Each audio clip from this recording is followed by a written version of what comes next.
Banakatemba is a collaboration wakati waffe Banakatemba nga tulina Bazubairi family alina talents naffe abaffe talent nga tuli wamu ne bannaffe bano abayimbi abakadongo kamu tuludde nga tufumba nga twagala okukola ekintu ekyenjawulo abantu kye baludde okulaba nga tulina Endugga tulina Sebbaale tulina Kapo Matias Walukaga tuli ba mukisa nnyo abamukofa okuba nti tusobola okukkiriza taata twamusaba okukolako naffe Matias Bimana akkiriza kale ebyo ebintu ebimu ffe bitwenyumirizaamu kitendekera kubeerawo ku Lwomukaaga endaga 2 ne ku Sunday Easter Sunday endaga 2 ne ku Easter Monday endaga 2 abantu bano tukoze nabo ebbanga tufumbye tusuubira nti tuleeta kigenda kulwawo nga tekiriwo wano era tekibaddeewo okuyingira kujja kwa shilingi emitwalo 4 ate VIP emitwalo 10 era nga tujja kubayimba abantu bona twakanya webali bajja kuyimba amoti naye wa amoti wali buli muntu yenna nga twamulanga ku kipande wali era twetegese bulungi nnyo okuba nti tugenda kuleeta akajampu temujjakala waliwo ayinza okubuuza nga nikutegeeza ki jangu okalabe gojja okategeera ki muzannyo oguwandiikiddwa munaffe Chris Luwaga ne gutendekebwa nze ne bannange bano ne Sembuusi jjajja mwami ate ne tukolagana ffenna wano mu kye tuyise akajampu nekigenda okulaba okuva ku Lwomukaaga tukakasa nti kyetuleeta kirungi bamu ndowooza abantu nga bano bandugga mbadde temubamanyi mu field eno naye bali ku stage naffe bazannya ate naffe tuyimba. That's the difference. Naffe tuyimba abantu n'aba tuzoogera naye gwe jangola n'okakasa oba nduyimba oba ndwogera okakasa oba noono Sebbaale azannya Sebbaale ye yabalazeeko dda ng'ayambadde kasikaati ndowooza waliwo yambuziza nti naye mwawo bonna bw'osobola kwogerezaako n'okwanakaani ne mbaddamu era nze nkwana nze kale bwetubutuyimiridde banaffe kyekyo kitubayitidde olwaleero nja kusaba bannange bano nabo babeeko kyeboogera then bwe tunaamaliza nja kubasaba ebibuuzo. Abasiraamu assalaamu alaikum warahmatullahi taala wabarakatu. Abewaffe eribweza nnyo gwa mukasa n'abaana. Kale yenze bamweyanduga ng'omukulu bw'abagambye nti kino tekibangawo. Mujje mulabe bwennyumira mini, mulabe tumbwe. Ebintu bigenda kuba ya njawulo. Mujje mutulabe mbalage n'abantu abalemera emmundu kubanga weebali wano. Abantu abalemera emmundu haji ng'ontunuulidde buyaji mu kiibi. Abantu abalemera emmundu ngenda kubabalaga. Kale n'olwekyo mujje mulabe baani abakyazina n'abaazeza ku ggombolola era mbalage n'ebiwengeneku sayidi awo okuliraana meeya. Ebiwengeneku byonna ngenda kubikola ki kubibalaga mujje ku wiikendi eno mubyerolere. Bannayuganda kino kye tukoze si kuzannya buzannyi naye ebigenda mu maaso mu nsi mu ggwanga lino byetaaga okukolera statement. N'olwekyo art industry eya Uganda mu kino kye tukoze tulina statement gye tugenda okwanjulira bannayuganda. Abanyumi ba theatre, abanyumi ba music, statement eyo gisaba okulula ku Lwamukaaga endaga 2, ku Sande endaga 2 ne ku Mande endaga 2. N'olwekyo mubeewo mutegeere oba ddala omuzannyi wa firimu n'omuzannyi wa stage asobola okuyimba. Esemanya ga Kabaka 72 kono amakulu gaago.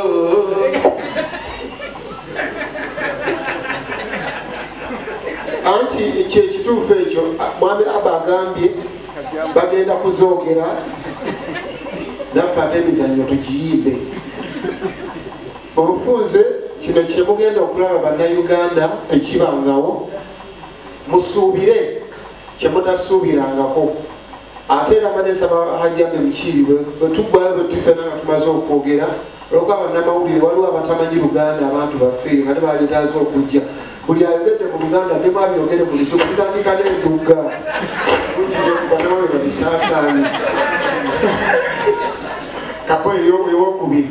Kye mugenda okulaba temukiraba nga kaakajjambuni kayitirivu nnyo. Infacti tukoze rehearsals okumala kumpi wiikisi nga 3. Betegese bulungi, nyimba mizannyo. Ogenda kulaba ennyambala nga njawulo, stage nga njawulo, ebivuga abakubi tubategese bulungi nnyo nti mugenda kulaba kye mutalabangako. Mufunze sijja kwogera nnyo nti akajjampuni kakutte eno kakogera ku kino, naye gwe suubira gy'otasuubirangako. Expect what you never expected. Bannange abatwala mwenna bannamwe abasobodde okujja ku lunaku lwaleero obubaka mutuuse ekirungi buli muntu akiraba kati aliwo atulaba live ti akajjampuni kakoze katya ani atudde obuli wano bakovuleerawa kyekwandu mbanaye mujje mutuwagire mujje mutulabe mulabe Amoti ng'apaapagana n'abakulu bano, Amoti ng'azannyako n'omwami Matiya ne mukyala we alina talensi n'abakulu bano ennyini tunafaapagana. Mujje musanyuke mujje munyumirwe kugenda ku Saturday paka Mande endaga 2 ab'Owakisonga tumidde ab'okusikayimba mulaba live ndowooza kirungi nnyo.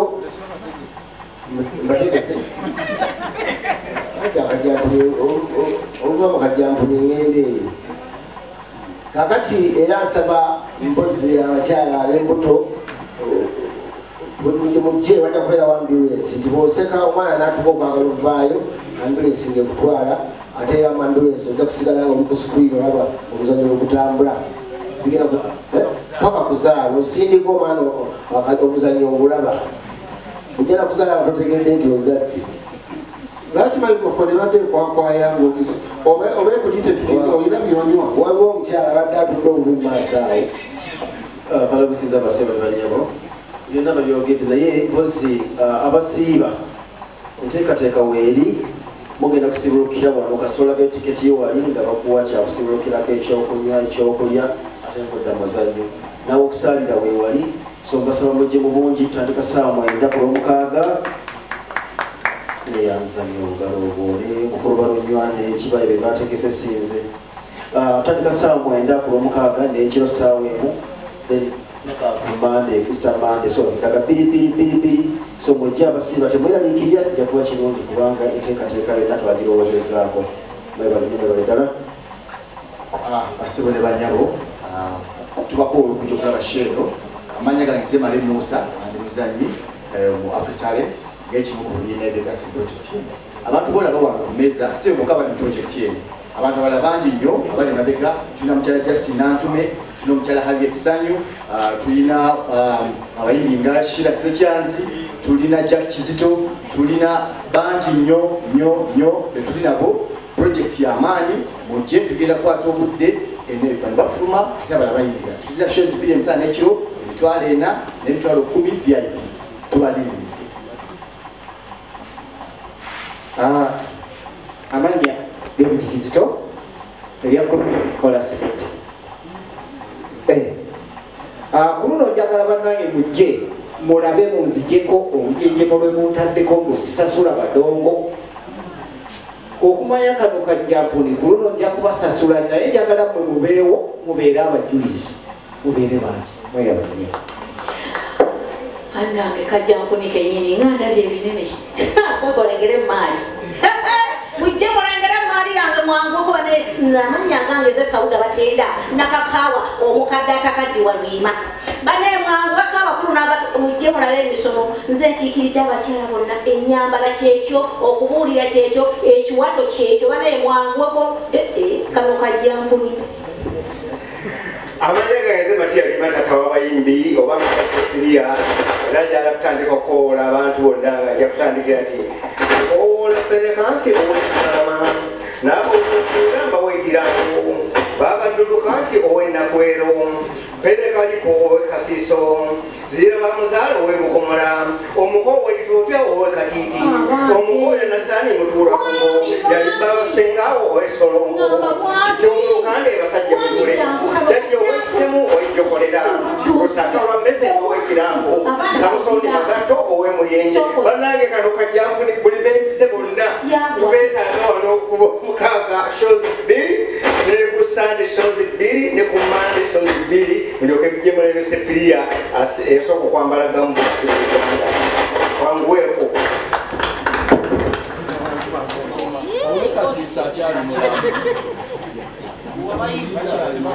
njagala kubebaza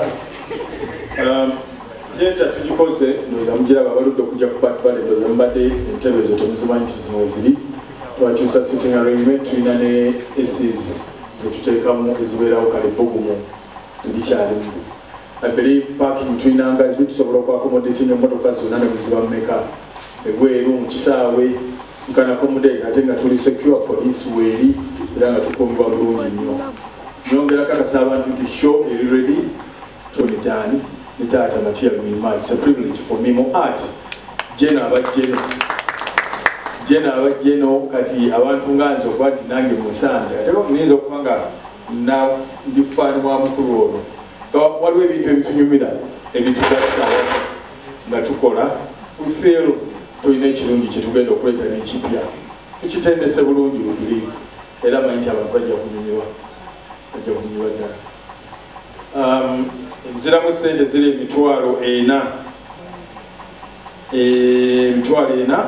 VIP emitwalo 10 kyagala okwebaza banaffe abamobit abataddemu sente abatupakidde byonna byetukola banaffe aba CBS njagala okubebaza olw'ebirango BBS telefina batuwagidde nnyo tweyanziza nnyo ne banaffe abaliwo ba properties ababaddewo bonna babadde naffe ebbanga lyonna era tusuubira tujja kubawa ekintu ekirungi ennyo wano ku Patbale wanaaba balina ebibuuzo tujja kubitwala naye nga tuli basanyufu tubakakasa nti going to be good stage ekyakolebwa era mujja kulaba stage gye badde ludde okukolebwa wano ku Patbale buli kintu kyonna going to be the first time bakikolebwa mu ngeri gyekikolebwa mbakakasa kigenda kuba kyanjawulo kinene nnyo. Mukulu oli ayogedde ku by'emmundu naye yennyini yazzaayo ate n'asigaza pisito. Kakati tetumanyi kituufu naye nga yagizzaayo n'asigaza pisito. Kati abamu emmundu zaabwe baazisigaza nga bo tebazisaaza bo bakyalina emmundu zaabwe. Kale nno bwetyo bwe tuli, bwe wanaabaawo ebibuuzo tujja kwagala ebibuuzo. Katukomewo tugenda mu break katono.